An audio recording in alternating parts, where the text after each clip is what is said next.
Regular meeting of the Okay, Council of good the City of evening, Long Beach held folks. Tuesday, October Welcome to 20th, 2020 our at 7 second p.m. meeting We'll have a roll call. for Councilmember October. O'Leary. Present. Councilmember Mandel. Present. Councilmember Treston. Present. Vice President McGinnis. Present. President Bendo. Present. Let the record indicate the presence of City Manager Donna Gaden and Corporation Counsel Simone Freeman. We'll now have a salute to the flag. Councilman O'Leary, will you please lead us? Pleasure. Hands over heart. I pledge allegiance to the flag of the United States of America and to the republic for which it stands, one nation, under God, indivisible, with liberty and justice for all.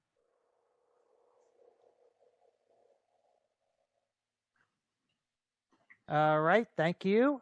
So why don't we start with the city manager's report? Good evening, everyone. To start off my report, I have Commissioner Miranda.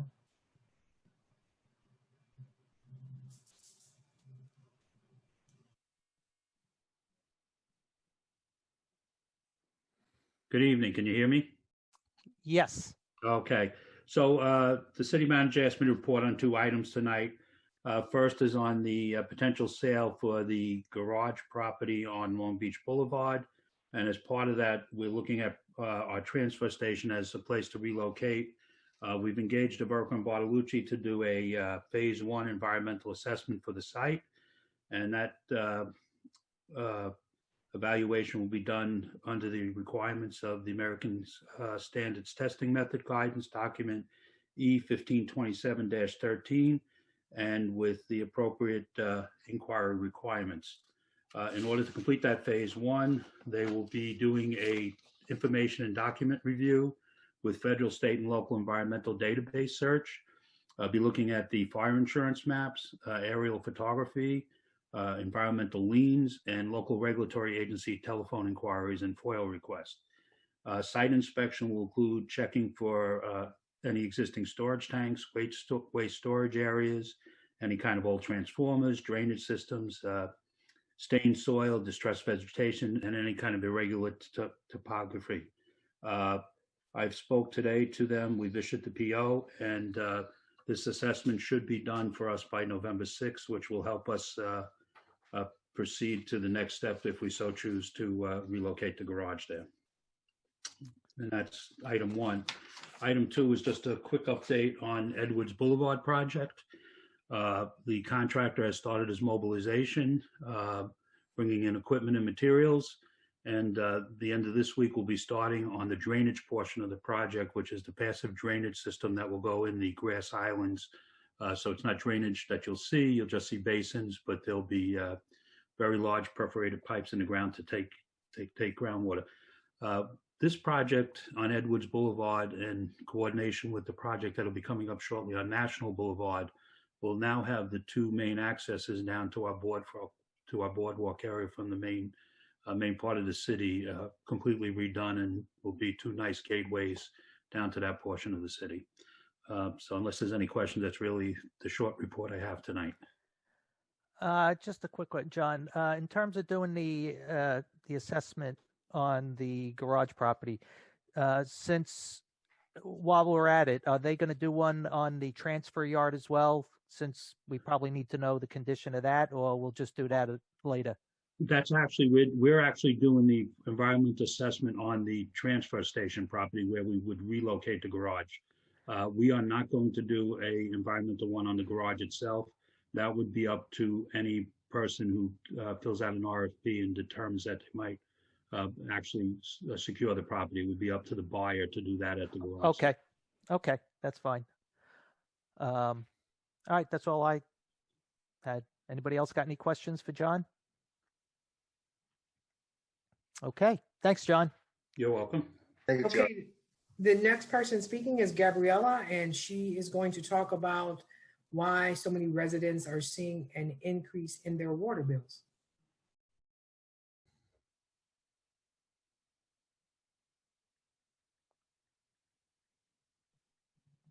Donna, could you please let me know Gabriella's title, please? Hello. Yeah, Gabby, we can hear you. Gabriella, can you? Hello. Yes, can you tell your title for the water department, please? Supervisor of water billing. Thank you. Okay, you can start. Go ahead. I think it's just come up a lot that, there's an increase in the water sewer bills. And it's kind of caused concern amongst a lot of people, but it's really boiled down to just summertime usage because this is a billing cycle that covers consumption from the beginning of June to the beginning of September. It is normal to see a decent increase during the October billing cycle. So this is something that happens every single year. It's not something really out of the ordinary. There may be a little extra usage due to COVID, if people are home during the pandemic more, but there is not really cause for concern as far as something being wrong with the water bills, which I think has come up, or an increase in the prices or anything like that.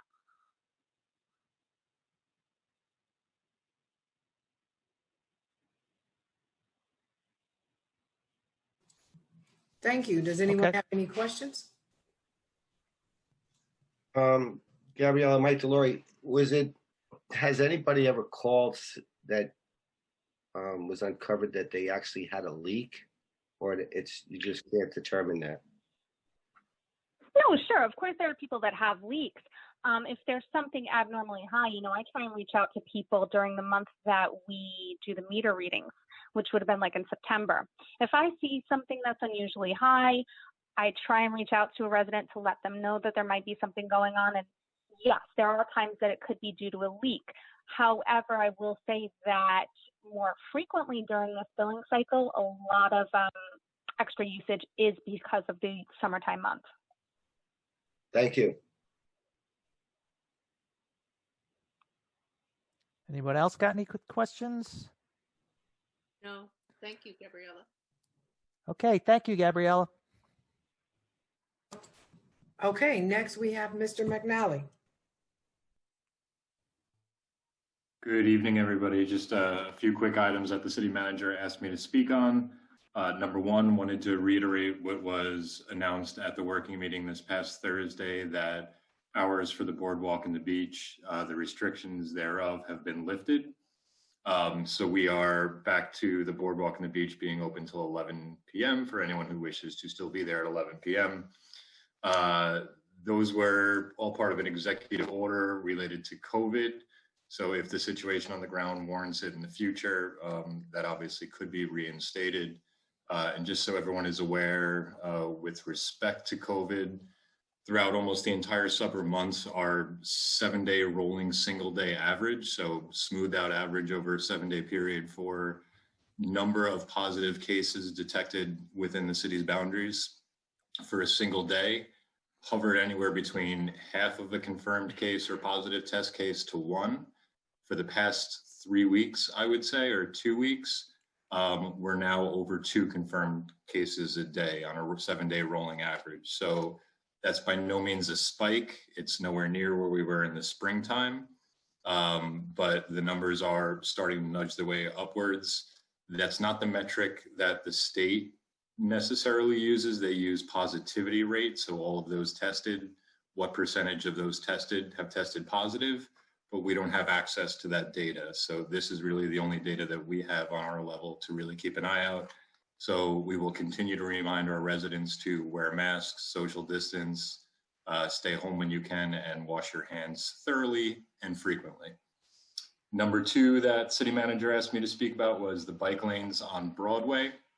They started doing some of the preliminary work for really just restriping and replacing the bike lane that existed on both the north and south side of Broadway. They started that preliminary work, but we are also doing some resurfacing on certain stretches of Broadway. So we're working to coordinate those two projects so that we're not putting down bike lanes and then repaving over them. The departments between the police department and DPW and street maintenance are doing a good job with that coordination. We anticipate that within 2 weeks, all of the resurfacing projects will be done and the dedicated bike lane will be reinstalled and restriped on Broadway. And that does include some shards, but they're doing the dedicated bike lane with full stripes, both on the north side and the south side of Broadway. The third announcement to make was, as of, I want to say around 10:30 a.m. today, we have successfully put out an RFP for electronic beach pass sales. So we're looking for, thank you, Karen, even though you're muted, your enthusiasm leapt right off. We're looking for a response from responsible parties within the next month or so. We left it, I think, general enough so that we could get a variety of solutions pitched to us, because there's quite frankly not that many companies out there that do this. So we didn't want to make it so restrictive that we'd be boxing out potential vendors.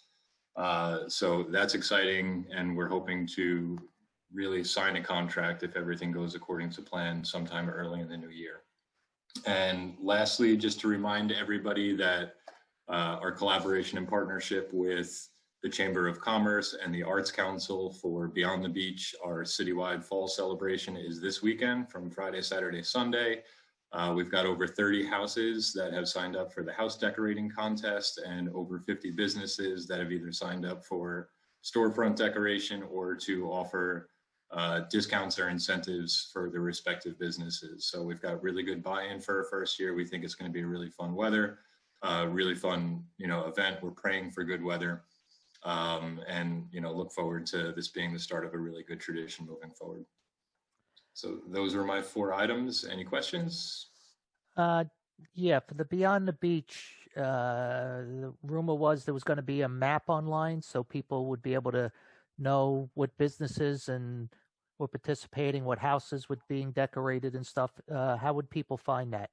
You bet. So that's going to be both on the city's website and on the Chamber's website. We have a call tomorrow, but I anticipate it going live no later than Thursday. I've already seen the drafts of it. It's going to be either a PDF picture that you can access, or there's a Google Map version of it. So you can just bring it up on your phone, and as you're traversing the city, you can see where the next closest house or business is that's participating in the event. Okay. And just so people are clear, it's a sort of like a Halloween celebration thing. People are going to be decorating their houses for Halloween. And some people are really kind of taking this thing to the extreme. That's the hope, and that's what we're going for. Like I said, we had 30 homeowner entries or residential entries. I've seen a couple of them in my travels already, and there are some really good ones out there.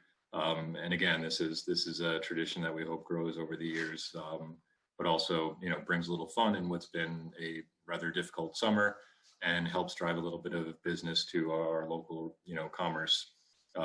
Because they've obviously experienced a rather difficult summer as well. So hopefully giving them a little bit of boost in the arm heading into the winter. Okay, great. Anybody else got any questions for John? I just want to say to John and to the Chamber, really appreciate the city partnership with the Chamber to come up with new and innovative ideas for businesses here and for the residents. I thought there's a lot of hard work that's going on behind the scenes, because I see all the emails. So I just want everyone to know it's really appreciated, and it doesn't go unnoticed. So thank you very much. Thank you for that. The Chamber and the Arts Council have really done an outstanding job. These are volunteer organizations, and the Chamber has taken on a yeoman's portion of this work. We should note, obviously, that their website is thelongbeachchamber.com, and that's where all of the event information is, and that's where the map will go up as well, in addition to our Facebook page and our website. Thanks to everyone. Yeah, I'm John, and the website, the information that's put out there by the Chamber and members and web designers, whoever, they did a fabulous job. And I could say that must have been a lot of work that went into doing this. Very detailed. No, absolutely. And again, a lion's share of it is done by the Chamber in conjunction with the Arts Council, and the city played its role, but hats off to them. They really made this happen and did, vast majority of the work, and they are all volunteer board members, but they all dove right into this. So kudos to them. Mm-hmm. Thank you. Okay. Who's in the batter's box? Commissioner Ragona. Okay.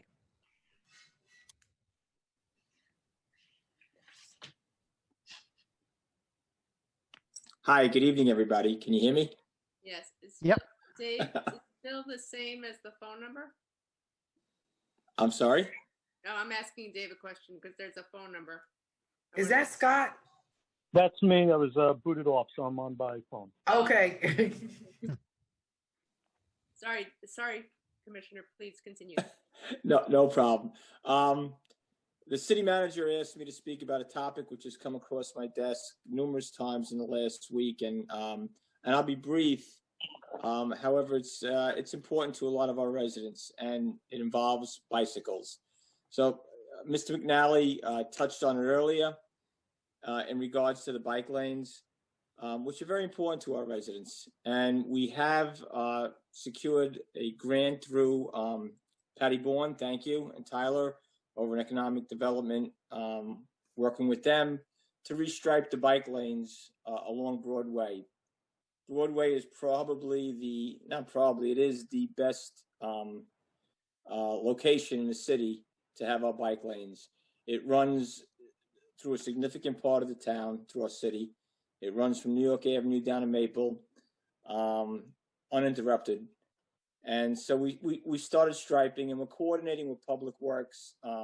As John Miranda said earlier, they're doing overlay and asphalt overlay from Long Beach Boulevard to Roosevelt Boulevard right now. So we're working with them as far as putting down the striping. Currently, we're putting sharrows down, and then we'll be striping the whole bike lane in accordance with the uniform guide for traffic direction that we need to do. I've reached out to our local bicycle enthusiasts who are experts and who are of great help to us, and we'll be coordinating with them as we progress over the next 2 weeks, doing our bicycle lanes from New York to Maple, both north and south of Broadway on both sides. It's something that we need and that our residents want. So as far as that goes, we should be done in approximately 2 weeks if everything goes as expected. And it'll be done according to the way that it should be done. Secondly, I've had a number of calls about the abandoned bicycles in town and in the city, specifically at the Long Island Railroad. So we went down there, and there were 102 bicycles that are parked there from the east and west side of the rail. Most of them seem to be moved daily. Probably 10 to 15% of them, in my opinion, and I was down there, are not being moved regularly. So we put warning tags on them, and in the next 2 days, they're in violation of a municipal code if they just leave their bikes there. We'll be taking them. We'll unlock the locks. We'll take them with us, and we'll put them on our impound lot, and we'll leave them there until someone comes to claim it. But we can't have abandoned bicycles all over the Long Island Railroad. So we're in the process of doing that also. And that's really been my big complaint this week, has been the bicycle issues from the striping for the bike lanes and the abandoned bicycles down at the Long Island Railroad. Thank you. All right. Anybody got any questions for Phil? All right. Thanks, Phil. Appreciate it. All right. Next person up is Councilwoman Treston. Oh, thank you. I just want to make sure everyone is still aware that the Nassau County Hazard Mitigation Plan, their comment period ends at the end of this month. So visit their website, which is, hang on, nassaucountiny.gov, and then just do it in a search to find OEM, the Emergency Management homepage. And if you want to comment, please do so. Thank you. Okay, thanks. And anything else, Donna? The last thing is, for everyone that applied to the boards and the commissions, I say thank you. We are in the process. We have several applications. We are still interviewing, and those that applied should start hearing from us by the end of this week, beginning of next week. That completes my report. Okay. Anybody else got any questions for anybody? All right, then let's move on. Okay, on to the agenda. First item is approval of minutes for prior meetings, September 1st through, and September 15th, 2020.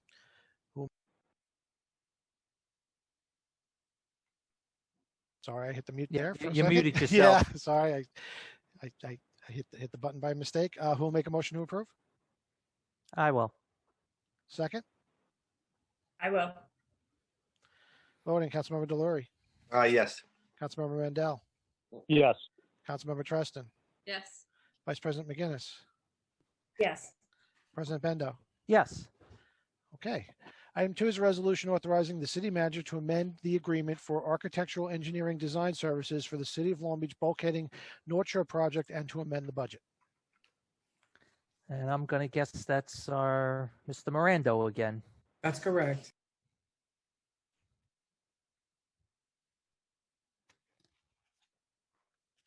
Did I unmute?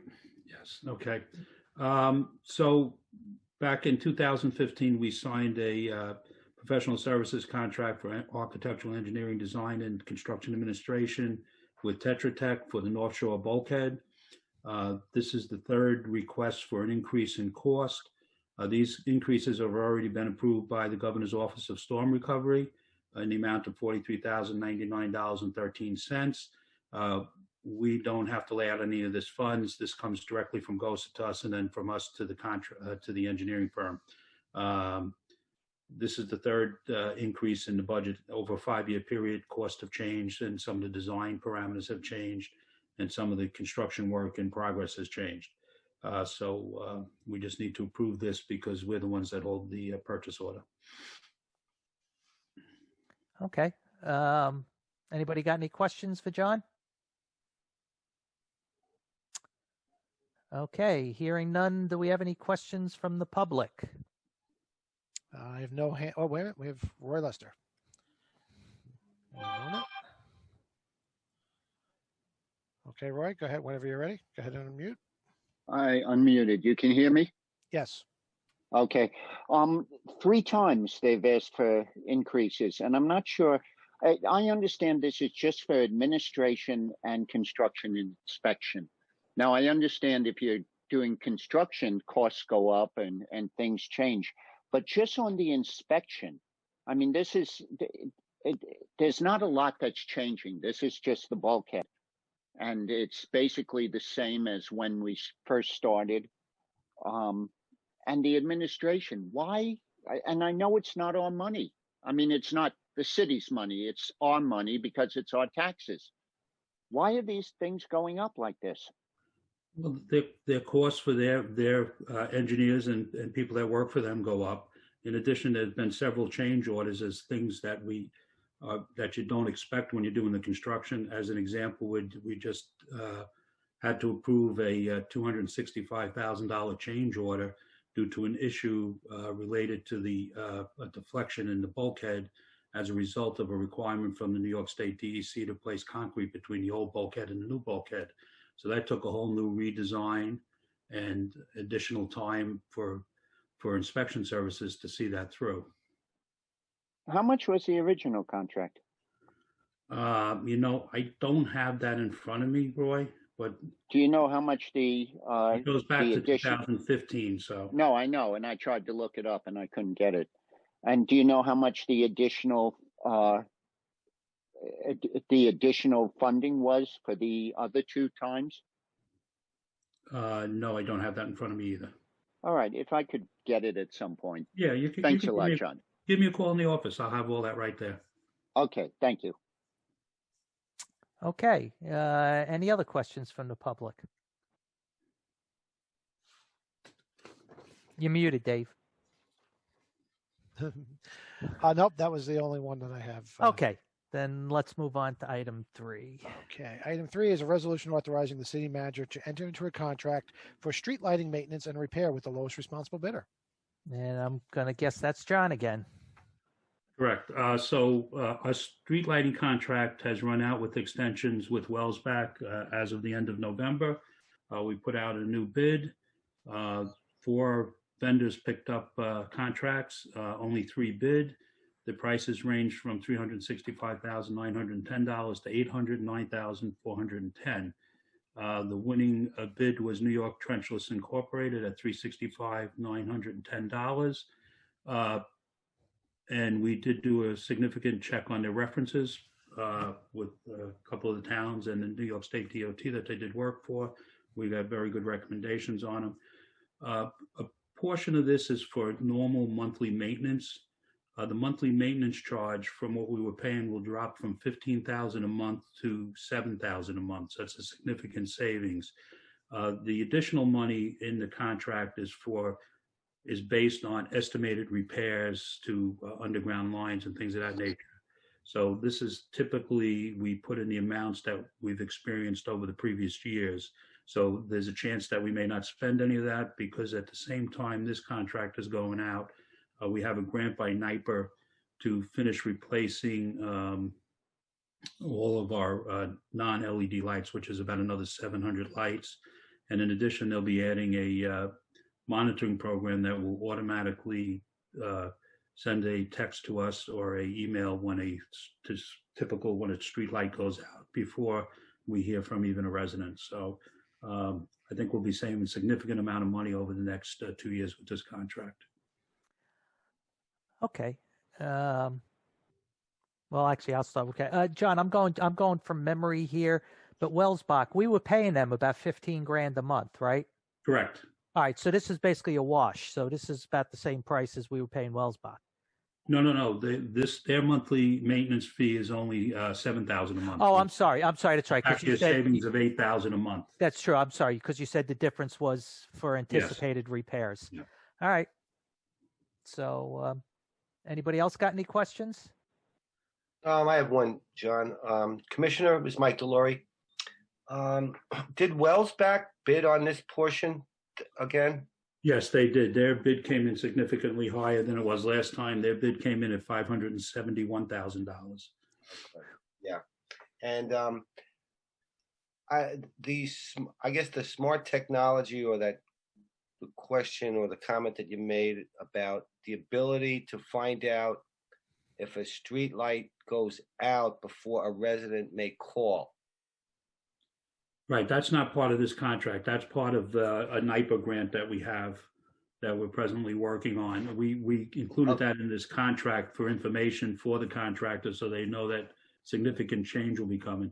In addition to that, which each what NYPER does is they actually size the wattage that we need.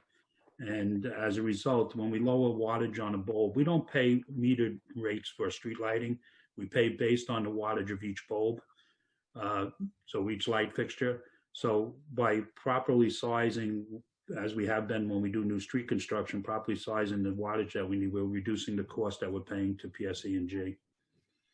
And do you think the fixtures itself would have to be replaced to match the newer bulb, or the fixtures that we have currently would fit? No, some of there's a almost like a ballast, but it's not a ballast for an LED. It's a kind of a generator in the pole that is matched to the voltage for the light. So okay, thank you. Anyone else? Yes, Karen. John, this is Karen. I just wanted to make sure that you and your staff are comfortable with the exit clauses of this contract in terms of performance measures if they are not met. Yes. Very good. Thank you. Hi, John. This is Liz. Just this will have no effect on the boardwalk lights and the contract we have with Wellsbach, will it? No, Wellsbach really wasn't contracted to take care of the boardwalk lights. We took care of them ourselves. What Wellsbach did for us with the issue we had in lights, which have all been replaced now with the new fixtures, not the new light fixtures, but the new connections. Right. Wellsbach did that directly and was paid by Sternberg for that, the manufacturer of the light. So this will have no effect on it, but this contract does include now this time maintenance of those lights also on the boardwalk. Great. Thank you, sir. Okay. Scott, you got a question? You're the only one that didn't ask something. You may as well come up with something. I think it's pretty clear cut. I'm good. Okay. All right. So any questions from the public? Yes, we have Roy Lester. Okay. Roy, you're unmuted. Go ahead. Okay, I'm unmuted. Go ahead. Yep. Yeah, all right. Couple of questions. John, did you say that if they don't have to do as much work, we don't have to pay that much money, or is this a fixed fee? I wasn't sure I understood that. Well, there's a fixed fee for the monthly maintenance, okay, which is Okay. $7,000 a month. The other, Wait, I'm sorry, John, that's not included in the 365, is that correct? that's included. No, that's included in the 365, but that Okay, only amounts all right. to, $84,000 in a Right, year. right, yeah. But Okay. the rest is what we do is there's different kinds of repairs that take place. If you have an underground break, there's money in there to take care of locating where the break is. There's money in there to replace underground cable. If a pole is hit, there's money there to replace a pole. And what we do, just to have a basis to compare the bids, is we estimate based on our history over the last 2 or 3 years, how many of those underground breaks do we get? How many poles get hit? How many fixtures, not the light bulb itself, but how many arms? Making it real everybody. simple, John. If we have no underground breaks, if we get no poles hit, do we get money back? No, we don't get money back, but we don't pay Okay. it. We don't pay it. We only pay what we use. It's a requirements contract. So the 365 is a maximum? The Or is it a fixed? The 365 is the estimate of what it would cost us if Estimate. all those Okay, that's repairs what were done. that's what I wasn't sure. It's not a fixed. It's not a hard Okay. number, no. Oh, okay. And the other thing is, you said we used to take care of the boardwalk lights ourselves. Just out of curiosity, how come we don't do all this work in-house? We don't have enough trained electricians to do this. Okay, On all right. underground breaks and what have you. We have All one right. electrician that works for beach maintenance. That's it. Okay, and right now they were taking care of the boardwalk lights, the Right. one guy. And, Oh, and okay. we also don't have, large trucks for high fixtures and things of that nature. We just have the one boom truck. All right, that answers my question. Thank you, John. You're welcome. Okay. Any other questions from the public? Do not see any more hands at this time.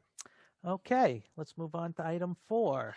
Item 4 is a resolution authorizing the city manager to accept funds from the New York State Municipal Workers' Compensation Alliance.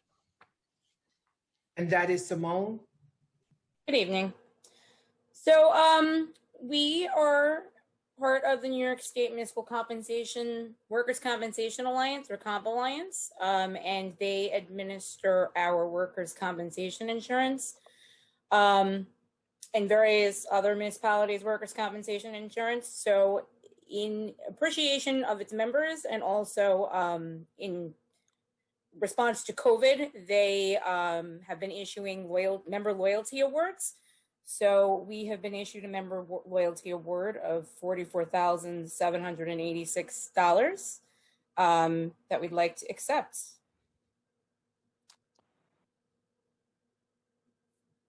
Okay. Dave, mute anyone that says they don't want to accept it. Okay. All right. Any questions from anyone on the council?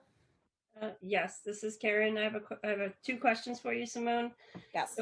Was this calculation based on the fact that our workforce decreased?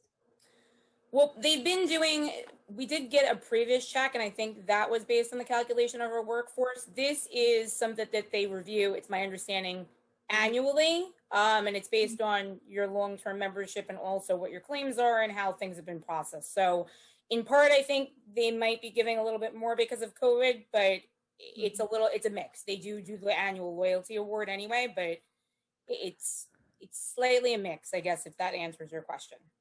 Yes. Yeah. If I recall correctly, they gave us back $20,000 last year, if I remember Yes. correctly. Right. Yeah, it's higher than it was last year. Yes. Yeah. And I think that COVID is why. It's higher, of course, because of COVID, but every year you should get money back when they have a certain surplus. Yes. They had probably a higher surplus this year because of COVID. Because of COVID. Yes. So then my second question is, of course, I'm all about the savings. So it's not savings, but it's a surplus. So therefore, I'd like to know what account number this is credited to, or what account designation. We'll get that to you because it goes back into the general fund. So we'll send that to the entire council to say which account number it goes into. Thank you. All right. Anyone else?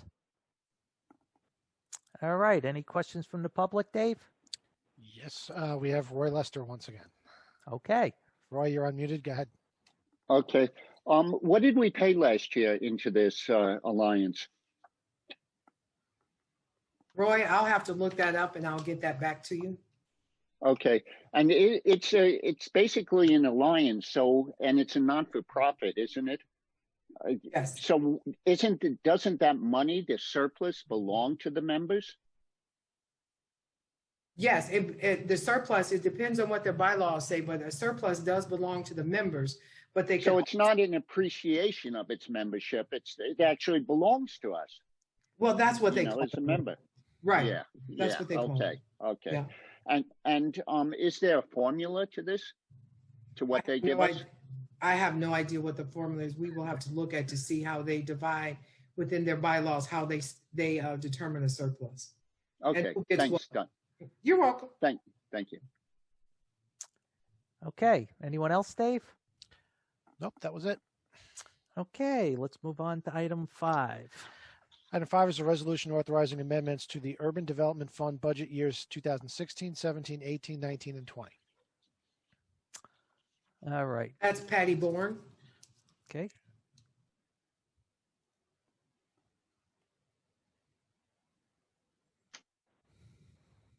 Good evening. The city's urban development funds are comprised of the lease payments from Stop and Shop Realty, Inc. It's based upon the city obtained a $5 million Urban Development Action Grant, or UDAG grant, from HUD in the 1980s for economic development purposes. The funds were made available to the city to purchase the 7 acres that now houses the Stop and Shop retail mall, where our Stop and Shop supermarket is. And in terms of use of the lease funds that come back every year from Stop and Shop, because they're leasing the property from the city, I had checked with our current auditors, our controller, Ina, and our past auditors, and the guidance for the use of the funds was that the city should use them to improve the community and provide programs that generally meet HUD priorities. However, there is no HUD oversight on these funds, as the UDAG program ended several decades ago.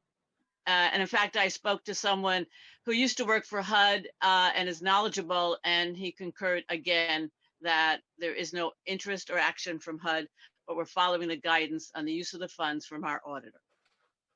The amendments being considered tonight are consistent with prior amendments to this fund. Specifically, they are to support ADA work at City Hall.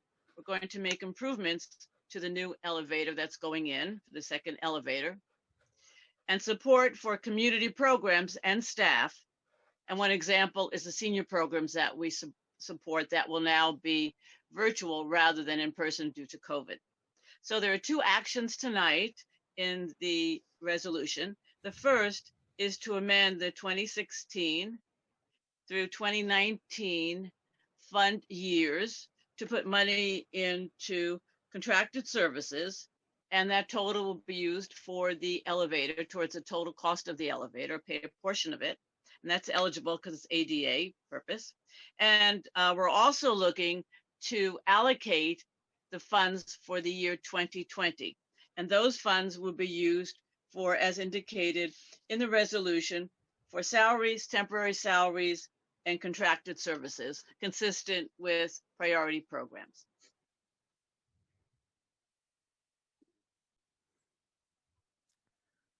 Okay. Any questions from the council members? This is Karen. I would just say that I have no doubt everything is in order. Absolutely no doubt about it. But I didn't really Karen, you muted. Karen, you muted yourself. So, You're still muted. You're still muted. I did. I don't know There what you I go. All right. Okay. So, I'll just to recap, I have no doubt that everything is in order here, and I really appreciate all the hard work that went into it. But prior to receiving this packet, I really had no idea that this fund existed. So I'm not really comfortable in voting on this tonight. So I would ask that it be tabled until I can understand what's going on here.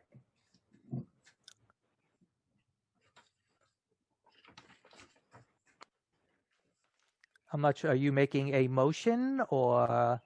Thank you, John. I would like to make a motion that we table this to so that we can get a further understanding of how the Urban Development Fund has been working for the past several years, please. Okay, motion to table. Do I have a second? Anyone? Is there a time? Is there a time crunch on this? That it needs to happen today? Are we going to have a special meeting? Well, wait, the discussion normally comes That's the vote. I'm sorry. after, not after the vote, after somebody seconds, then there's discussion before the vote. So Sorry. I'm learning still. Thank you. that's okay. All right. Is there any second on this motion? All right, seeing no second, the motion fails. Okay. Any other questions? And just, I guess, for information purposes, for people that may not go to City Hall, why this is kind of important where it's going to the elevator. City Hall, when the building was built, had 3 elevators. Only one has worked for quite some time. One has been out of commission since for years. One worked intermittently for a while, but hasn't worked for a few years now. So there's only one elevator, and even that breaks down. And if I know many employees, and myself included, have gotten stuck in that one elevator. That Dave's shaking his head, so he got stuck last week. All right, he got stuck last week, and you wind up having to call sometimes the fire department so they can come get you out. Well, luckily the elevator repair guys were on the floor below, and they were able to get me out. Yeah, they had to call the fire department for me, but so yeah, we need to get this fixed. So we at least have one certainly, and then preferably 2 working elevators. So. So what I would ask, Karen, would it help that we have Patti contact you and go over urban development? Actually, maybe at our next working session, we can talk about urban development, how long we've been doing urban development, and about how we get the money. As you can see, what we're reallocating is 2016, 17, 18, and 19 monies that were not used. So I think that so that everyone can understand, we can have a in-depth conversation about urban development. I just have a general question, and I don't know if it can be answered, Patti. When the annual citywide budget is put together and presented, would this have been part of that? Did I miss it? No, Mike, hi. As far, I really got involved in community development and urban development in May when Donna asked me to take over the program. So I wasn't involved during the budget process, but it appears to me from the research I've done looking back at prior years' funding and allocations and the resolutions, that this was done by the city separately. For example, Ina's on the phone. Ina's on the call. Yeah, it's really an Ina call. That's the Ina question. I didn't see Ina. Okay. Oh yeah, she's on. I just wanted to say that, if I could just finish, that the last time the city took action, it was in the month of December, 2 years ago. So it wasn't at the same time as the budget cycle. Okay. Thank you, Patti. Hi, good evening. Good evening. How's everyone? Yes, that is absolutely right. So revenues and expenses that pertain to the urban development grant, they're not part of the operating funds of the city. So you don't see this information when we present city budget for you to vote on. And hence it should go as a separate item on a resolution for when the urban development grant is budgeted for every year. It goes on separately. So basically, it's a restricted fund. Thus, as Patti said, she described the purpose of the grant pretty comprehensively, and it's maintained separately in our ERP. And what you see now in front of you is the funds that were received in prior years but were not yet spent. So they had all of those years, had specific budgets presented to the city council that were approved by the city council. So now that for those 16, 17, 18, and 19 fiscal years, from those funds that remain, in order to spend them towards the elevator repair, you need to approve the reallocation of the budget. And that's what's in front of you. Thank you, Ina. I hope I answered the questions. Yeah, I'll have a question, but I haven't thought of it now. I'll have to Okay, wait sure. for the date. We'll hold a spot for you, Mike. Okay. Any questions from the public, Dave? Yes, Kathleen O'Leary. Okay. Okay, Kathleen, go ahead and unmute. Okay, am I on? Yes, you are. Go ahead. Okay. I guess I have a question on, I understand the reallocating of the prior years to the elevator. In terms of 2020, there's $200,000 in the fund, and virtual services for a senior center is the only thing that's been brought up to spend it on. I don't think virtual services would cost that much. What about putting a handicapped accessible door in City Hall and using these 2020 funds for a door that disabled people could get in? Okay. I'm not sure who the right person. Well, just in case you don't know, because people haven't been in City Hall in a while, there is a handicapped accessible door at City Hall now on the outside. Oh. Wait, Liz, you said something, Liz, but we couldn't hear you. I said accessible door. Let's not use the word handicap. Well, I'm sorry. An accessible door now at City Hall. Well, I'm still using the main doors, and I don't think it's unusual for a building to have that kind of a setup. And I would just like to see it get some priority. Are there other programs this $200,000 is going to go to besides seniors? Well, just so you know, when you come to if you come to City Hall, just so you use the right door, the door on the right side, so the door to the right of the revolving door, there's a button there, a big square button you push to open the door. Oh, okay. I was there yesterday. I didn't see it. Okay, maybe, yeah. All right. But yeah, it's the door to the right of the revolving door. Okay. Okay. So, and then the grant itself, and correct me if I'm wrong, Patti, it's for $102,399. That is correct. Yes. Right. And so that goes towards salaries, contracted service, and temporary salaries.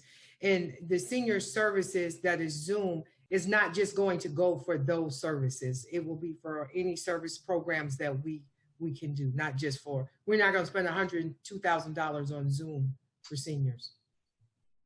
No, it supports other programs such as the street improvements, bike lanes that Phil Ragona talked about, the nonprofit clergy network that we started this year under COVID to expand services, youth training programs, tree plantings. It all supports the staffing for all those things.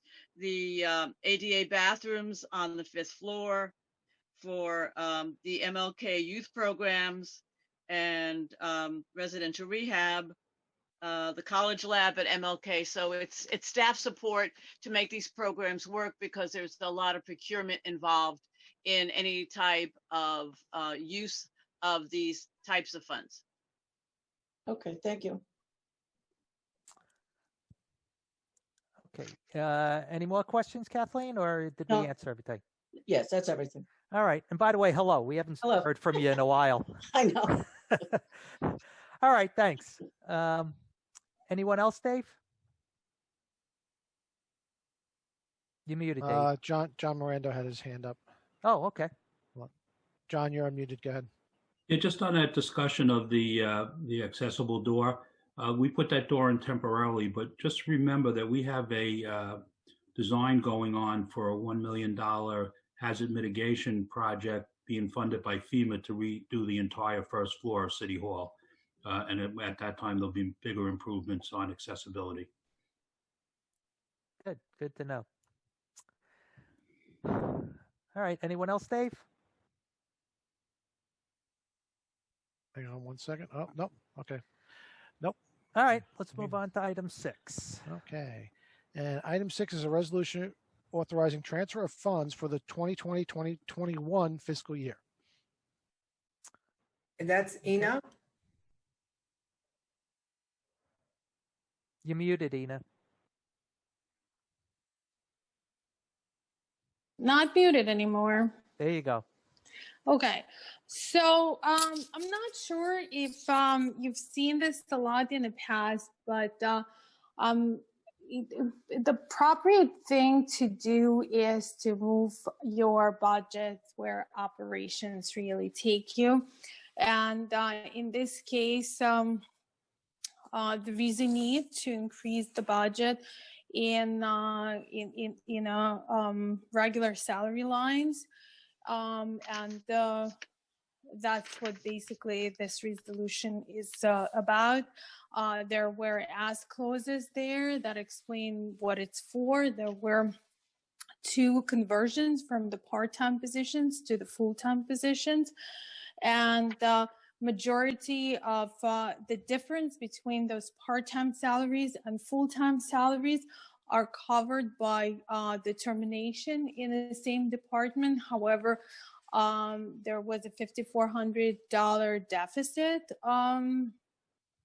But deficit meaning there was a shortage in a regular salaries line, and that was brought to the department management, brought up to the department management, and they asked to reallocate the funds from one of their non-personnel lines to this line, so part-time positions can be converted. Okay. Any questions from the council members? I have one. Have at it. Ina. Yes. Converting, I'm just going to read something just to, if I'm understanding this. One full-time employee was terminated, and 2 part-time positions became full-time positions. That's accurate, yes. Okay. I'm assuming then that the terminated employee was at a much higher salary? About 40% higher than whatever this new positions are starting at. Okay. So you understand my question. And Yeah, absolutely, yeah. And the other part is the benefit packages that go along with these, I call benefit package, the benefits attached to each employee would appear in a different line item in the budget? Yes. Okay, thank you. That's all. Sure. Okay, anyone else? Karen, you look like you got one. Yeah, of course. Hi, Ina. Hi. First off, I want to commend, I think it is Mr. Scott. Is that correct, Donna? For this recommendation, and you? You're muted, Donna. Yes, I'm having problems like everybody else being muted. I thought this showed real leadership and innovation, and on a real concern for our employees to bring 2 part-time employees to full-time, and with benefits. I congratulate these new full-time employees. Personally, I'm very happy for them and very proud that I work with colleagues that are really concerned about their employees and want to see the best for them. So thank you very, very much. Thank you. And I'll make sure that Greg and his staff hears about your thank yous. Yes, Mr. Scott, way to go. Okay, so then I have to look at the number side. So I thought about, I looked at the past 2 personnel reports, and I sort of figured out that yes, the full-time employee that left was making a large salary, and that the 2 part-timers that are moving to full-time are making a smaller salary, lower salaries. Even including benefits, I understand why the increase, the transfer has to happen. However, I think I'm missing a quantification of the amount that we are going to save in part-time expenses. I'm unmuted, right? Yes. Okay, sure. So in a part-time expenses, we are saving about $40,000 on an annual basis. There's 2 employees whose position have been converted. That's what they were making on an annual basis. Exactly. So basically, to me, this analysis is incomplete because it doesn't include the fact that we're saving $40,000, and that's on my checklist of how much we're saving. And Donna's checklist that we're saving money even while we're helping bring part-time employees to full-time employment status, including with benefits. So I think that, again, I commend you for doing this, but I think we missed the point that we're also saving money, actually. We're saving money in one of the lines, in one of the salary lines. However, there will be an increase. The net increase of this transition is $5,400. I find that hard to believe. I really do. Okay. Okay, so I'll take a look at it. One of the reasons that we said that we have not mentioned savings is because we're looking at how many employees that are part-time, and once we get money, how many more we can bring on full-time. So we won't, when we say we only needed the 5,400, that was to convert the other 2. If something happens, then we can say based on the savings from the part-time line and based on savings from somebody else leaving, now we can convert one other additional person. So I understand what you're saying, Karen, but that's why we didn't put it out there, because we are still trying to figure out if we can do any more conversions this year. So it's to be continued, which is again, yes, to be continued. Yes. And then my final statement on this analysis is that I just want to put it on the record that I really would like to see departmental costs, which include payroll taxes and benefits within one department instead of a lump sum for all CSEA members, all fire department, and all police department, because it really makes analyzing these types of costs difficult for someone like me. Okay. Thank you. Okay. Anyone else? All right. Hearing none, do we have any questions from the public? Yes, we do. Roy Lester. Okay. Roy, you're unmuted. Go ahead. Okay. I have to say, I agree with Karen that it would be great if we could see the benefits within the department, but I don't see how we're saving money on this. I think what we're doing is we're gaining 2 workers, which is absolutely great.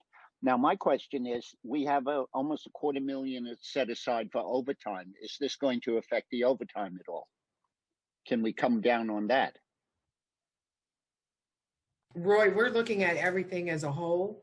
And so what I will say is that as we do our analysis, we will start looking at overtime and looking at past. Right now, we're working on the conversions. So I want you to know that we're looking at everything as a whole. And we probably can answer within the next month about the overtime, because we had to get control of the overtime. Okay, I think the conversions are a great idea. And, you know, I really like the idea that these guys who had these temporary positions or part-time positions now have the full-time positions, because they always seem to be treated as kind of second-class citizens in those part-time positions.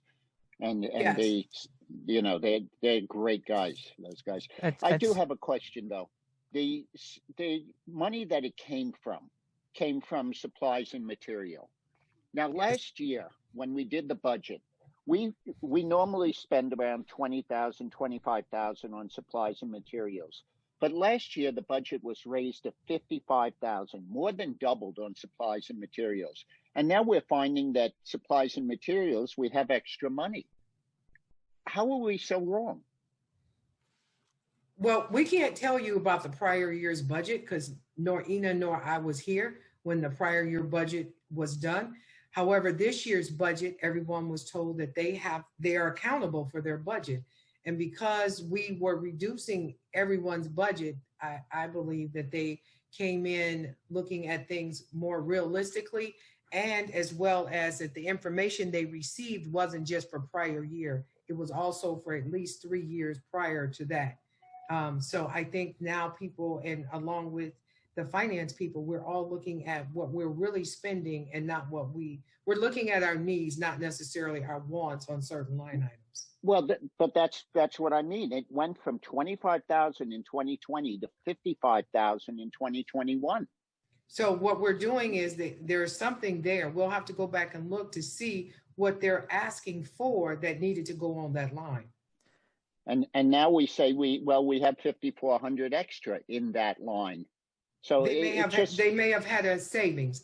Every line item that every department does, they have to tell us what they're looking for to purchase within that line item. If they can come in under what they budgeted for, then there's a savings. Yeah.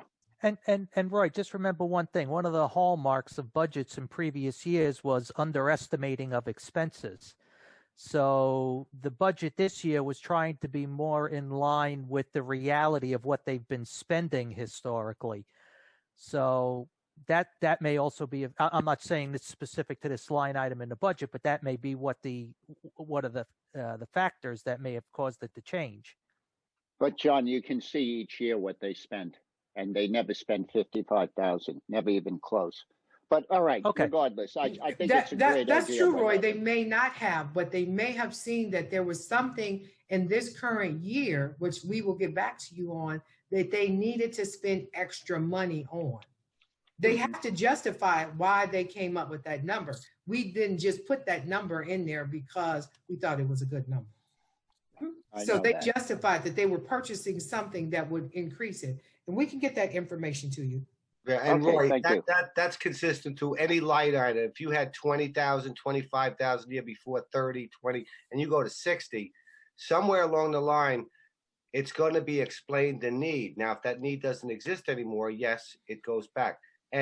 But I want to thank you, Roy, for really going through all of these line items and asking these questions. And you know, it would have been nice had we all been as diligent 3 years ago, but I'm here now, and I think that's what everybody is focusing in on.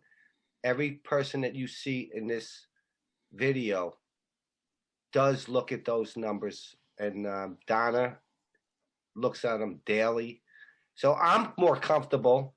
I hope you are, but I hope you, you know, keep looking at these things and, you know, pointing them out. Well, this year, at least, Michael, this year I'm getting answers to mine. We always looked at the numbers. We just didn't get answers. Oh, I stand corrected. Thank you. All right. Commissioner Mirando just asked me a question. Commissioner, that could be what the extra money was for. You can mention it. I'm not sure, but that could be what it was for. But you're on mute, so you can mention it. Is Commissioner out there? Yeah, he's Yeah. still on, Commissioner. There There, you go. he's unmuted now. Yeah, I believe the additional money in materials and supplies and sanitation was to purchase about $25,000 to $30,000 worth of garbage pails for the West End to replace some of the street cans. And then I believe that's going to be part of a capital assistance grant that we got from Senator Kaminsky. So that may be part of the reasons we're not going to spend that whole 50. And I think that's what it was, but we will check to verify, but thanks, Commissioner. I think that was it. Okay. That it, Roy? Yep. Thank you. Okay. Thank you. Anyone else, Dave? Yes, we do. One second. Kathleen O'Leary. Oh, welcome back. Hi, I'd like to speak about the conversion of the bus garage potentially to a Popeyes. Oh, that's not that'll be next when we do good and welfare. Oh, I'm sorry. I thought we were doing good and welfare. No, not yet. We're getting close. Okay. Anyone else, Dave? Nope, that's it. Okay, let's move on to item 7. Okay, item 7 is a resolution to schedule a special meeting of the City Council on Thursday, October 29th, 2020. Okay, and that's the purpose of the meeting is that the special meeting we will be reviewing and approving policies. A whole lot of them.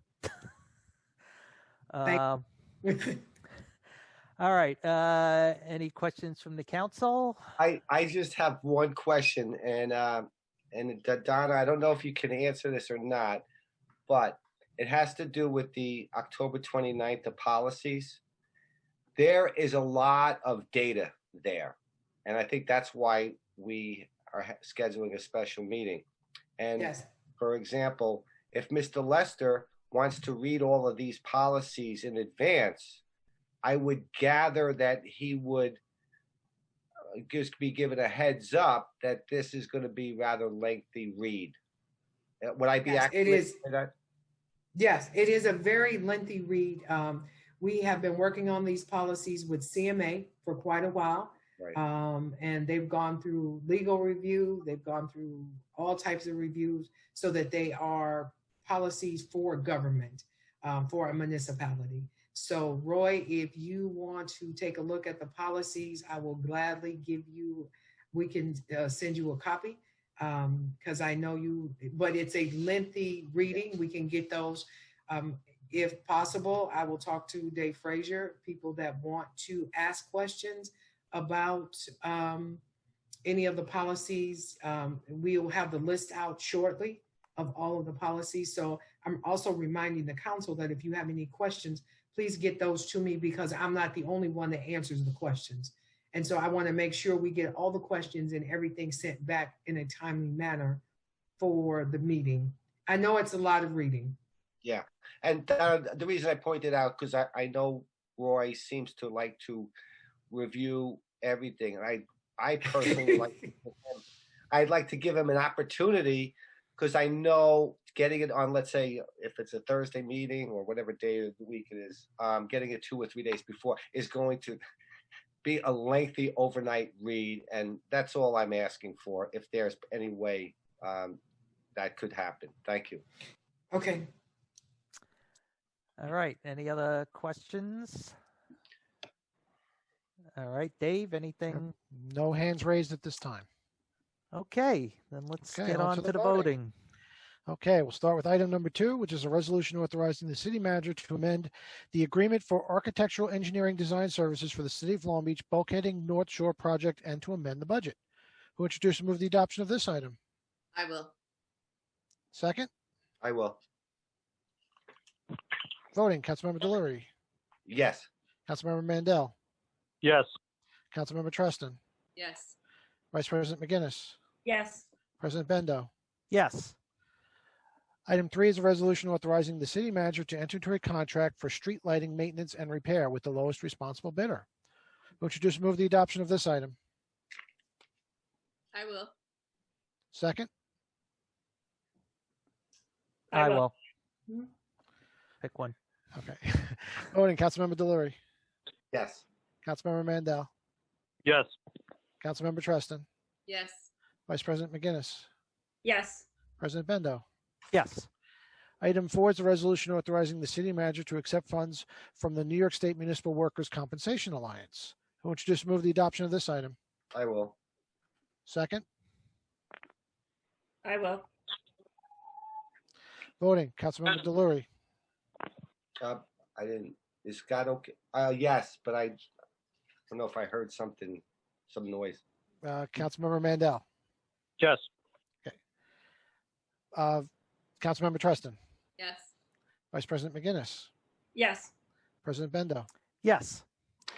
Item 5 is a resolution authorizing amendments to the Urban Development Fund budget years 2016, 17, 18, 19, and 20.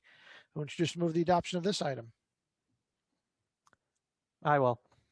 Second. I will. Voting, Councilmember Delury, Yes. Councilmember Mandel, Yes. Councilmember Treston, Yes. Vice President McGinnis. I want to say that on this item, I agree we need to fix the elevator. That's not in question. But I think it's a poor use of urban development funds to fix the elevator. So therefore, I vote no. President Bendo. Yes. Okay, item 6 is a resolution authorizing transfer of funds for the 2020-2021 fiscal year. Who would introduce and move the adoption of this item? I will. Second. I will.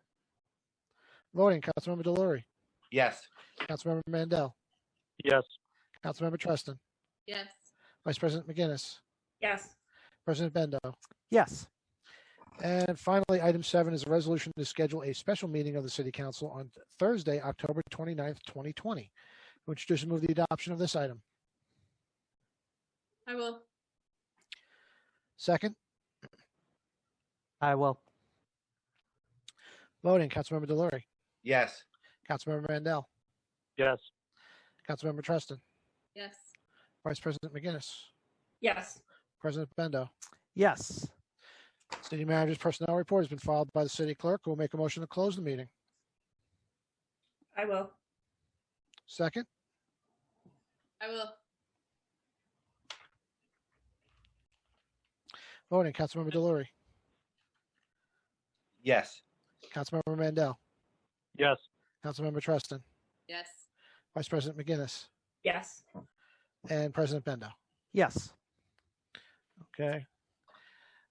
And one thing we should also note is that the next regular meeting is going to be on a Wednesday because of Election Day. So just everybody keep that in mind, that we will have the special meeting, but we also have the regular meeting will be on November 4th. Just wanted to mention that. Thank you. Okay. All right. And All right. So on to good and welfare. So I think most people know the drill, but just in case you're a first timer, what, you got something, Dave? Or? no. Oh, okay. So you get 3 Shuffling minutes. papers.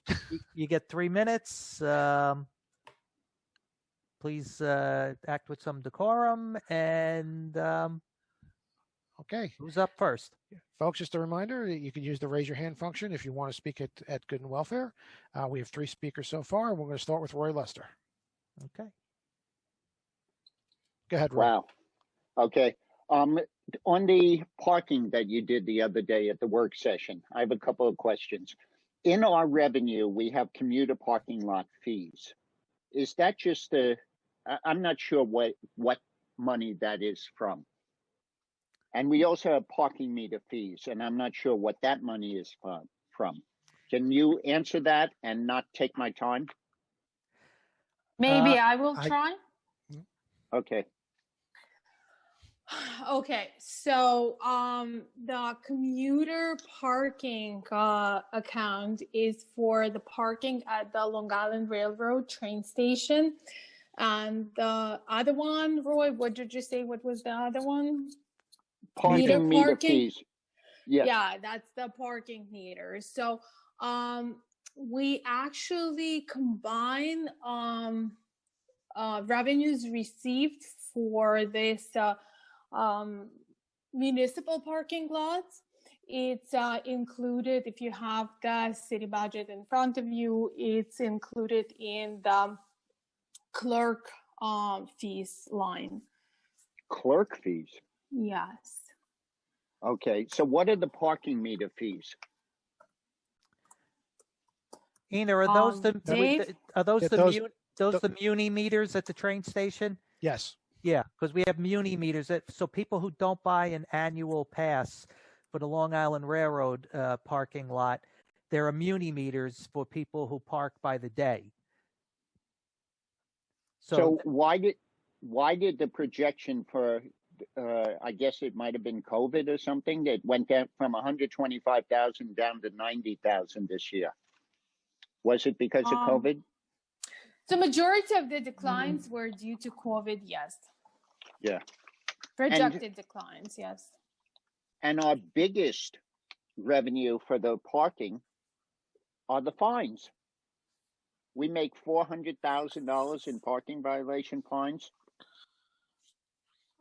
We do, however, not all of it is at those parking lots that we were discussing. No, but I'm saying if we do have meters and stuff like that, won't that money go down? Well, a lot of the parking fines, a lot of that are people who park illegally down by the beach and in the center medians and things like that. I don't think it's just in the few pay lots. No, but in the center median, I guess we wouldn't be giving them. I guess we'd still get something on the parking meters. One other question before my time. The other day, we moved some people from beach maintenance over to the sewer department. Not some people, but the fees, what we were paying. It was like $12,000.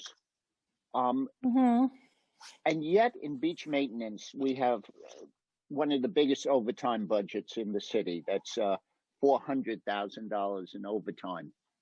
By moving people out of beach maintenance because they're not needed, and that was the explanation that was given. They were needed in the sewer department. They're not needed in the beach maintenance.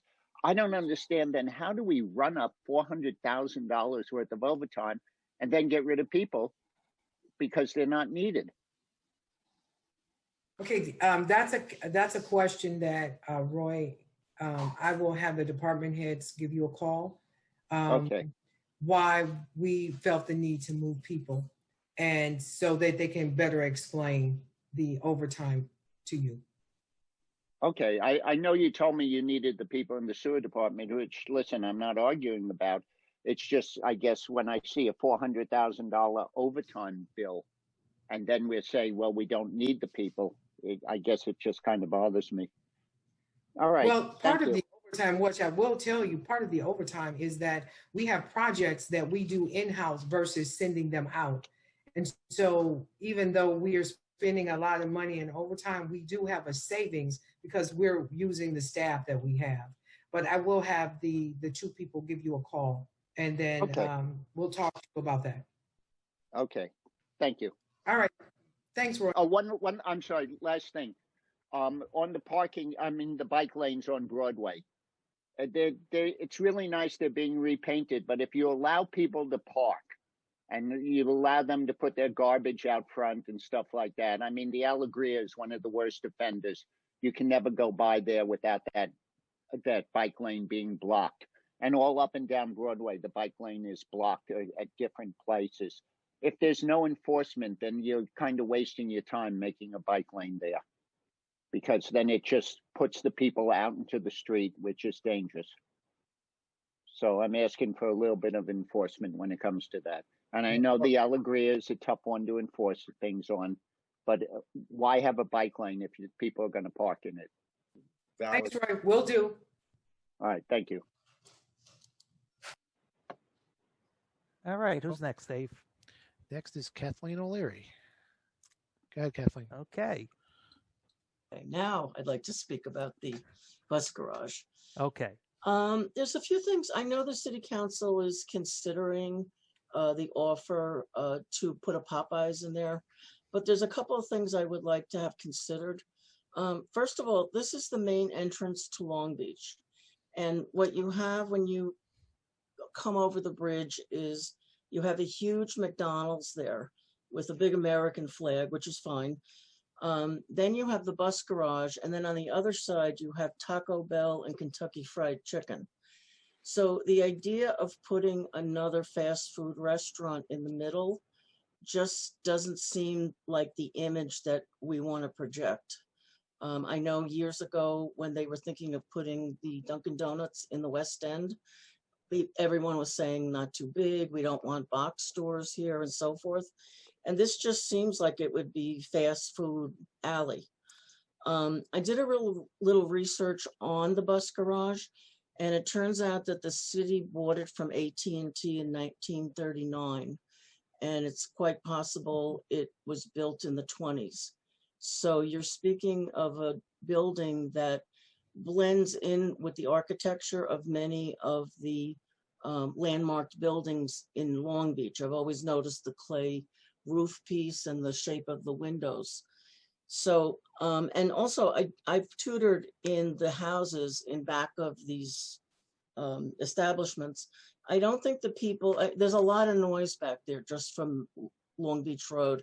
I don't think the residents are going to be happy with, you know, people lining up for a takeout window right on top of their houses.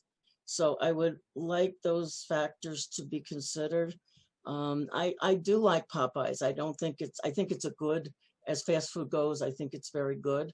But there's plenty of open space in Lido and Atlantic Beach if they want to put a Popeyes there for this island. And I would rather see the bus garage stay. And the other thing is, if it's possible, I would like to see a cost benefit analysis of how much it's going to, you know, in other words, we're going to have to get another building for the bus garage. I think it's said that the environmental study has to be done before the proposal. My question is, who pays for that? Do we pay for that, or does the buyer pay for it? And I'm questioning whether or not it's cost benefit effective to make this switch over. Thank you. Okay. So just so you know, Commissioner Mirando addressed this earlier. If the city decides to consider selling the property, the buyer would have to do an environmental assessment on the property if they want to purchase it. Okay. The city is going to do an environmental assessment on the site where the garage would likely go should the city sell that property. So that's what the city is doing. But there have been several expressions of interest in that property. One thing that you should be aware of is that property is no longer adequate for the city's needs. It's not large enough for what they need. It isn't properly equipped. And also it floods a fair amount in very heavy rains. So even if they were to keep the building there, my understanding is, and John Mirando can jump in if I'm wrong, but my understanding is there would have to be a very significant investment made in the building just to keep it habitable, usable for what the city needs it to do. And it might actually be more cost effective to actually do a new building because we can get grant money to pay for a nice chunk of it. Okay. So, but all that, it would be factored into all of this. You know, we can't, obviously we can't just sell the property if we don't have some place to move the city's, you know, vehicle maintenance operations to, because we still have a lot of vehicles that have to be maintained. And we're not gonna do it in Councilman Delory's driveway. So, so that's all going to be, you know, part of the consideration. Okay. Thank you, John. Okay. Thank you, John. All right. We can't do it in your driveway. You don't even have one. So, all right, Dave, who's next? Next is Eileen Hessian. Okay. Good evening, everyone. Hi, Eileen. I listened to the work session the other night, which was very interesting. I appreciate you having the transparency and letting us listen in. One of the topics was about the Martin Luther King Center, which has been closed. And I know it's important to restore the programs that go on there, but I have a couple of questions. I'll ask a bunch of them in a row. Who owns the center? Who is the director? Who should be doing those safety plans in order to open the center? Why isn't that person being held accountable to write up the safety plans? At this point, is the building insured?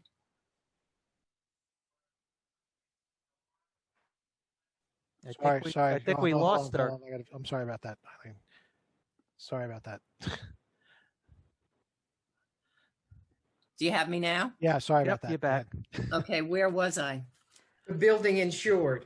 Yeah, is a building, and then how can voting take place there if it's not insured and if it needs to be kept closed? So that's it about them. Okay, Simone. Okay. You're muted, Simone. Simone, you're muted. Sorry. I said, can you please just repeat the questions again? I apologize. I was writing and trying to write quickly. All right. Who owns the building? Who's the director? Who should be doing the safety plans? Why isn't he being held accountable if it's his fault that the building is closed? Is the building insured? How can we have voting take place there if it's closed? Okay, so we own the building. It is our building, city property. There is not a city director currently in the facility. We did over the years, on and off, have people in and out of there from the Department of Parks and Recreation, and have done programming up until COVID, or some programming shared with them. It is being currently occupied, I guess you could say, by the MLK Center, Inc., which is a not-for-profit. They are responsible for providing a schedule of programming to us, and a schedule of programming based upon, what they're going to be doing in the building, and based upon, the types of activities that are able to be reopened right now. So with that, each site safety plan, the MLK Center, Inc. would be responsible for their site safety plan, and it would have to be specific to the types of activities that they are proposing. So that's why we need a programming schedule, and then the programming schedule dictates the site safety plan. They have, as I mentioned during the last work session, they've advised us that they will not be in a position to move forward until November 10th. We have been following up regularly. They have just obtained legal counsel, and legal counsel has just reached out to us. The site safety plans are quite arduous, which is why we had reached out to them in July to try to help them along. But it is their responsibility to provide a schedule of programming to us in order for them to reopen. Just generally, I don't know if you've watched any of the previous work sessions, but recreation was only permitted to open in phase 4, and that was mid to late August. And then school type activities and educational was not permitted until the beginning of September. So that's where we are in that. Now the building is insured. We insure the building. The MLK Center, Inc. also does provide us with insurance for the activities that they do perform in the building when they're approved. Insured. Oh, and voting. Yes, voting can absolutely take place there because, as I said, it's a city-owned building. It's a city facility, and we insure the building, so it would be covered under our insurance. And do they pay us rent? They do not. They have not been paying us rent. So why don't we sell it to somebody else? Well, they don't own it. We own it. I know. Why don't we sell it to somebody who will pay rent? How long have they stopped paying rent? Well, we wouldn't sell it to someone. I mean, we could rent it to someone. However, it's been, I think we've discussed this on previous calls. It has been, I believe Ina estimated about 10 years or so since they have been paying rent. Since they haven't been paying rent. Well, that's Yes. ridiculous. That's a good place to get some money. All right, that seems to be a real mess. I have one other question, not about Martin Luther King. The erosion on the beach is amazing if you've gone down and looked at it, and I know the jetties are partly to blame. Is the Army Corps coming back? I see John is on. so- Commissioner Miranda, you want to answer the question?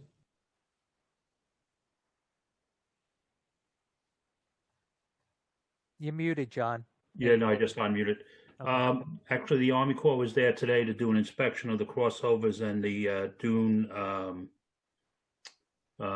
dune plantings. We did have our consultant from Coastal Protection Engineering in Florida come out on Friday, which was supposed to be the original date of the Army Corps inspection.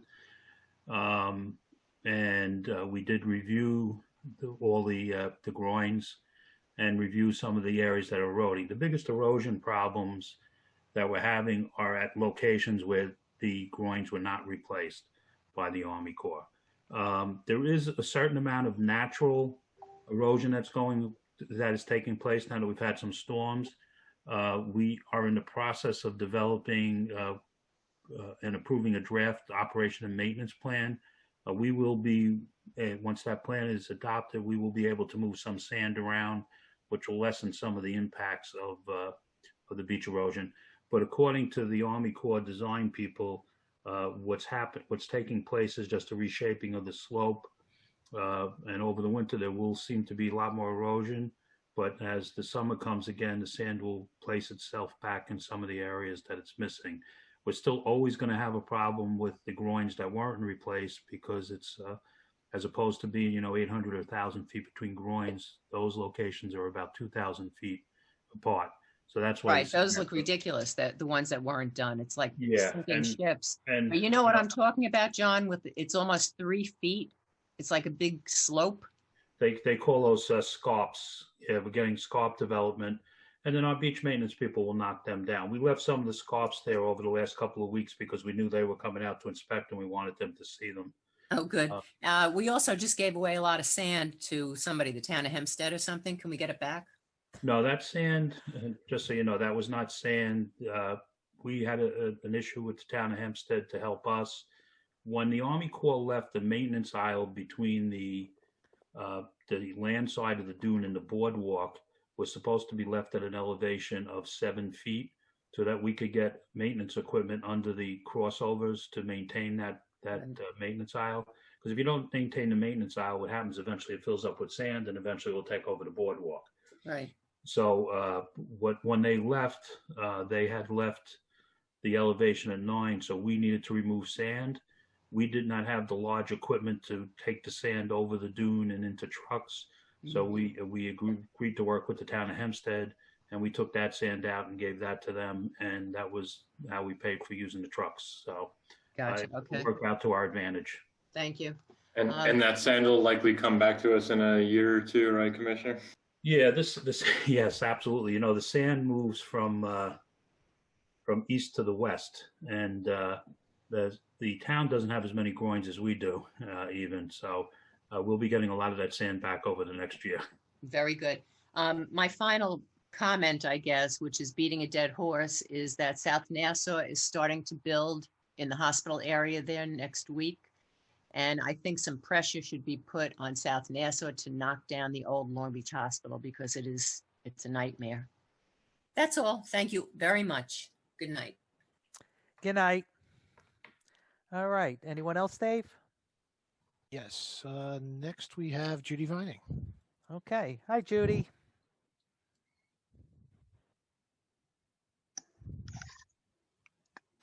Am I muted or unmuted? Nope. You're unmuted. Go ahead. Okay. Hi. I think my 3 minutes in this insane world that we're living in. And I'm probably going to be schizophrenic. I'm going to talk to you as director of LongBeachCOA, but then as somebody who lives here, which is an intermingled but separate issue. In this crazy virtual world we're living in, I get to attend an inordinate amount of Zoom webinars, and it's facts and it's figures, and it's about trends that the state is seeing both in Nassau County and across the state. And our job, I believe, is to be a resource to you. You guys cannot possibly know all the details we get. I wish I didn't know all the details we get, but the point is, as an example, we have what, 2 or 3 CBD stores in Long Beach. It's not that CBD is illegal, it is not, but there is no place in the United States that you can sell edible CBD products or produce a shake or anything like that and put CBD in it. You could not possibly be expected to know that. I wouldn't know, what to do about a beach groin. Not my area of expertise, but this is ours, and we can offer it to you. So it prevents something from becoming an enforcement issue when it could have been a preventative issue. If you're following my drift about that. I mean, I know a lot more about, we again are geared towards underage, not only drinking, but other drugs, which brings me to a change that we need in the Code of Ordinances. And I think Mr. Mandel was involved the last time we changed our social host law, but somehow we did not include marijuana, given the fact that at some point, it's probably likely that non-medical use of marijuana may in fact be approved in the state of New York. We need to get that into our Code of Ordinances, and we need you guys. I mean, I know Liz has been at our meetings, and I'm sure she shared it with you, but just, a lot goes on. And so I wanted to talk to you about how we need to do that. Other things have worked much better virtually. Our coalition meetings, people who, would have stayed in Long Beach, but they're the building principal or something, or somebody else. We have like 28, 29 people. So that's actually working better, and it's not costing us for pizza. And the program we have going on with the courts and the underage open container law with kids has turned out to be so much better virtually. We always had the kids come into the building that we're not using now because we're working remotely. And, my staff would go through it and they would have more discussion. But going online forced us to make it very concrete, to be able to do pre and post surveys. And then the courts, because they want to limit contact as well, are asking anyone who completes it to put in a page or 2 statement. Judy, that's your 3 minutes, Judy. Oh, okay. Well, then I don't get to the personal schizophrenic, but can I just say that could we look at a mask mandate? Because if you go to a lot of other communities out east, Fire Island, everybody's wearing masks outside because the latest data is that it's airborne and it can travel up to 12 feet. And if you go on that boardwalk, and we would like people to, right? Because we really want them not having gatherings in their house, almost nobody's wearing one. And you are not 12 feet away from people. Just a thought. Okay. Judy, I'll give you a call tomorrow. You could, whatever the other thing you wanted to talk about, you could just, I'll get it from you tomorrow. Okay. All right? Sure. All right. But thanks. All right, Dave, anyone else? Our last speaker is Leah Tozer.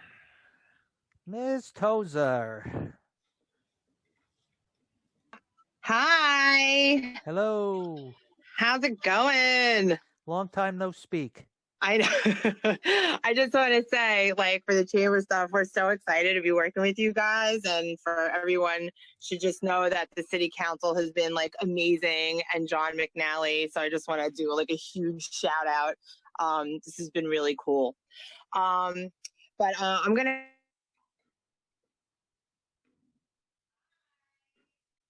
Oh, I think we lost you, Leah.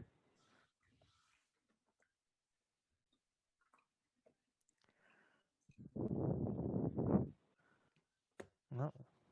Yeah, I think we lost her. Oh. Well, sorry. Are you back? I think you're back. Oh, did you miss me? So was I out of here? Yeah, you went into a tunnel or something. You were completely gone. After the shout out, you dropped, but that's totally cool. You can leave it there. Yeah, you want to leave it at the shout out. Yeah, no, I was gonna say about, you know, we're talking about like, you know, making money. So I wanted to talk about the ice rink, and I wanted to know, where is the city with, so I'm gonna ask a bunch of questions you guys can just answer, and I just want this like on the record. Where is the city with the RFP for the ice arena? I wanted to know why North Star Rink Management, you know, they had made a presentation with an economic impact study showing the benefits of taking over our facility. And, you know, I just wanted to, you know, see what's going on there, because I haven't seen it on the agenda. And I mean, you know, I know that our rink is losing money, and it's like subsidized by Long Beach taxpayers. And I think like over 50% of the kids that skate there are not from Long Beach. So if it's losing money and the building needs a whole lot of money, like.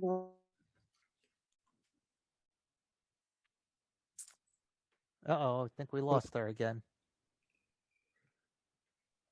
Well, I'll answer. The ice arena RFP was voided and is being reissued.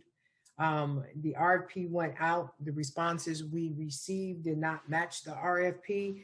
And the responses we received was that we would end up paying them for the first year to manage. And so the RFP is being redone with that in mind, of them taking it over 100% completely, and that they would be paying us rent. Okay, so that sounds much better. And I just want to know, who's actually going to be writing the RFP? This is Donna. I am myself and Corp Counsel. Okay, and do you guys talk to anybody who manages ice rinks, like maybe somebody at Eisenhower Park, or are you guys just like coming up with it on your own? RFPs have a certain guidelines, and our RFP is for the management and to really to take over the ice arena. And so we don't need really to, we've looked at other people's RFPs and our own RFP for the tennis court.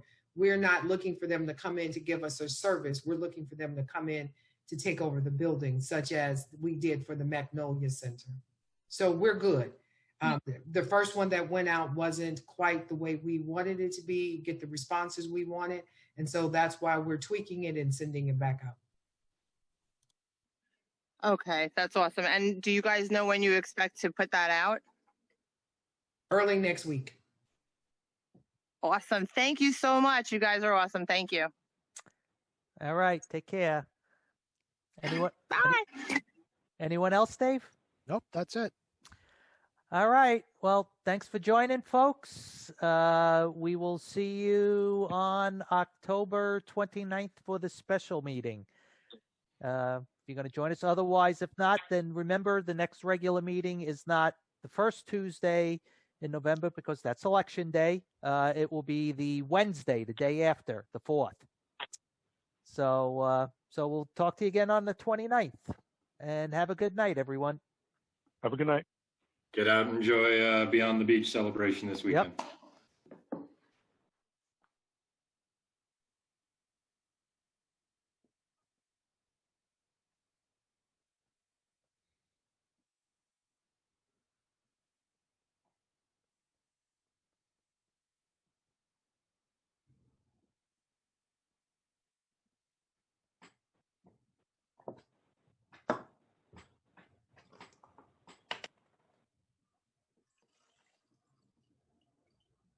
I'm just having a delay in ending the stream. Okay. Oh, there it goes. Okay.